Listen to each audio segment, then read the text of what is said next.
Have you ever felt like no matter how hard you try, your emotions take control of you? Have you ever found yourself losing focus, forgetting simple things, or struggling with relationships that always seem to fall apart without really knowing why? What if I told you that these patterns might not be random at all, but the lasting echo of something that began in childhood? Today, we're diving deep into 12 powerful signs of complex PTSD that often start long before we realize it. If you've ever wondered why you feel different, why you react so strongly, or why healing feels so hard, stay with me. Because what you'll discover in this video may finally give you the clarity you've been searching for. Complex PTSD, also known as CPTSD, is not just a medical term.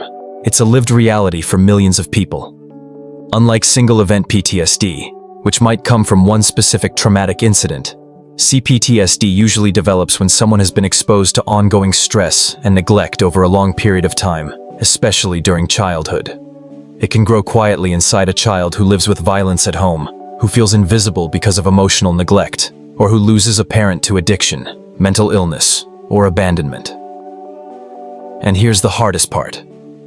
When these experiences happen while the brain is still developing, the effects don't just fade away with time. They become deeply wired into how we think, how we feel, and how we connect with others as adults. So if you've struggled with focus, with emotional swings, with relationships that leave you drained, it's not because you are weak. It's because your mind and body adapted to survive situations that no child should ever have to face. That's why understanding these 12 signs of CPTSD is so powerful. They aren't proof that you're broken. They are evidence that your nervous system fought to protect you. And the more clearly you can recognize them, the more you can begin to heal, to rewire, and to step into a healthier life. Let's start with the first 3 signs that affect the brain and focus.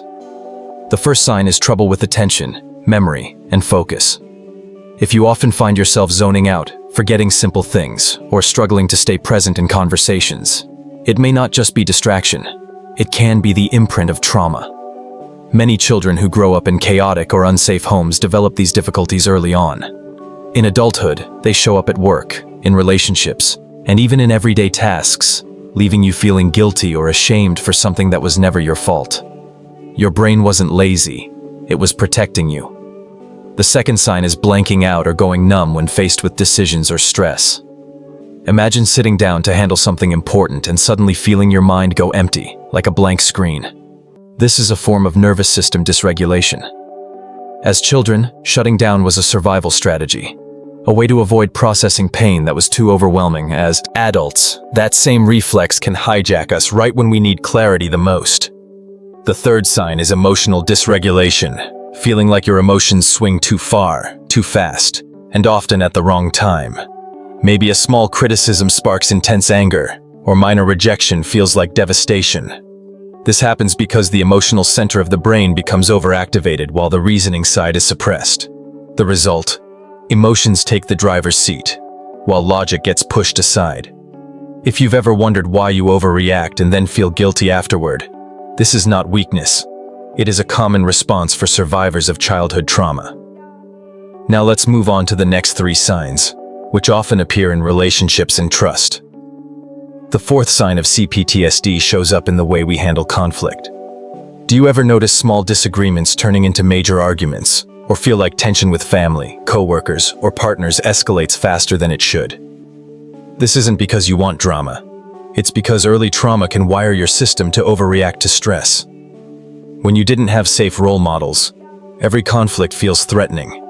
Normal challenges get magnified, and relationships become battlegrounds instead of safe spaces.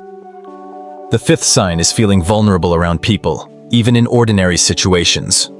Many survivors avoid social gatherings, group activities, or even friendships, not because they don't want connection, but because being around others triggers deep anxiety.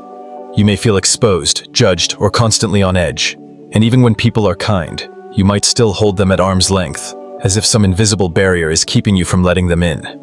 Loneliness becomes the price of safety, and yet that very isolation deepens the pain. The sixth sign is the fear of abandonment. This fear is so strong it can keep people trapped in toxic or unfulfilling relationships. Walking away feels unbearable, even when staying hurts more. Many survivors cling to harmful dynamics, convincing themselves that something is better than nothing. This fear traces back to childhood, when losing a parent's love or attention could feel like life or death. As adults, we replay that same survival strategy, holding on even when it breaks us. If you've ever stayed longer than you wanted, not because of love but because of fear, you are not alone. And it is one of the clearest markers of childhood trauma carried into adulthood. The next 3 signs reveal how trauma creates repeating loops in life. The 7th sign is being repeatedly drawn to people who are toxic, unavailable, or even abusive. Survivors of childhood trauma often find themselves unconsciously repeating familiar patterns, choosing partners or friends who mirror the chaos they grew up with. It's not about weakness or poor judgment. It's about how dysregulation makes it harder to recognize who is safe and who is not. What feels familiar can feel like home, even if it's harmful. This cycle is how trauma quietly passes from one generation to the next. The 8th sign is ongoing struggles with mental health. Depression, anxiety, panic attacks, or chronic feelings of emptiness are common in adults with CPTSD. These symptoms aren't random. They are the nervous system's way of staying in survival mode long after the danger has passed. Many survivors blame themselves for not just getting over it. But these conditions are rooted in the body's long-term response to overwhelming stress. Understanding this truth can be liberating. You are not failing. Your body is still protecting you. The 9th sign is turning to coping mechanisms that provide temporary relief but long-term harm. This could be smoking, drinking, overeating, or other compulsive behaviors. For a few moments, they quiet the storm inside. But soon after, the dysregulation returns, often worse than before. Food, substances, or distractions become survival tools, but they also deepen the cycle of self-blame and shame. If you've ever wondered why it's so hard to quit a habit you know is hurting you, it's not about lack of willpower. It's about trying to self-soothe a nervous system that never truly learned safety. Finally, let's look at the last 3 signs, which affect the body and your sense of identity. The 10th sign is the impact of trauma on physical health.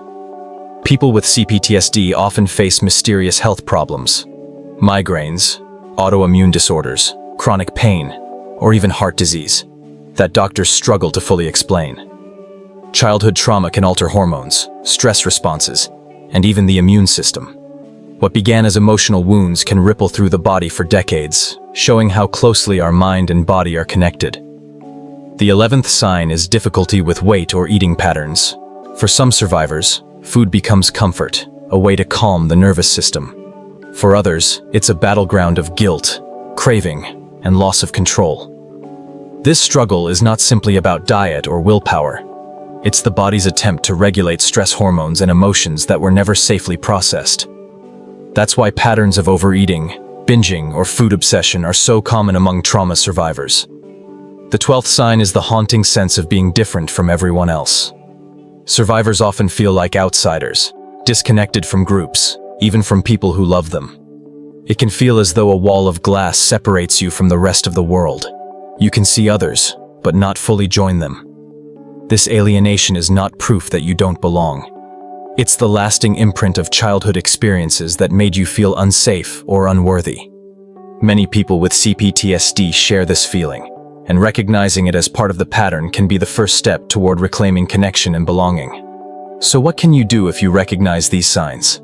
The good news is that healing is possible. Let's talk about the first steps you can take healing.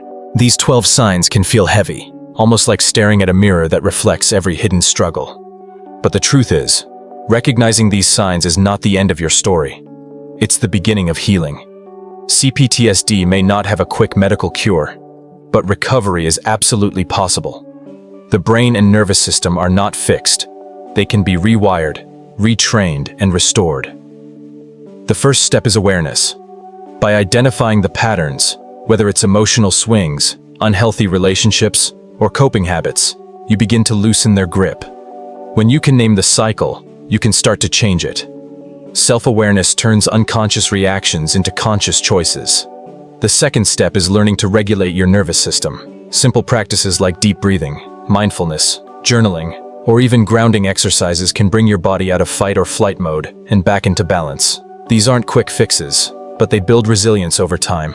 Every moment you practice calming yourself is a message to your nervous system that the danger is over, that you are safe now. The third step is seeking support. Trauma thrives in isolation, but healing blossoms in connection. Whether through therapy, support groups, or trusted relationships, finding safe people who can witness your pain without judgment is profoundly healing. You don't have to walk this journey alone. Others have walked it before you, and their presence can help you believe that freedom is possible for you too. Most importantly, remember this: your symptoms are not proof that you are broken. They are signs that you survived. Every difficulty you've faced is evidence of your strength, not your weakness. Healing is not about erasing your past. It's about learning to live fully in your present, and that is a future worth reaching for. If these signs spoke to you, know this: you are not alone, and you don't have to carry this weight forever. I've created a free self-assessment quiz to help you reflect on these 12 signs and see how they may be showing up in your life. You'll find the link in the description below. Take it as a gentle step toward understanding yourself more deeply. And if you want to go further, I've linked another video where we dive into the single root symptom that fuels almost all the others: dysregulation. Watching that will give you practical insights on how to start calming your nervous system today. Don't forget to like this video if it helped you, share it with someone who might need to hear it, and subscribe so you won't miss the tools and stories that can support your healing journey. Your path forward doesn't have to be lonely. This community is here with you, every step of the way.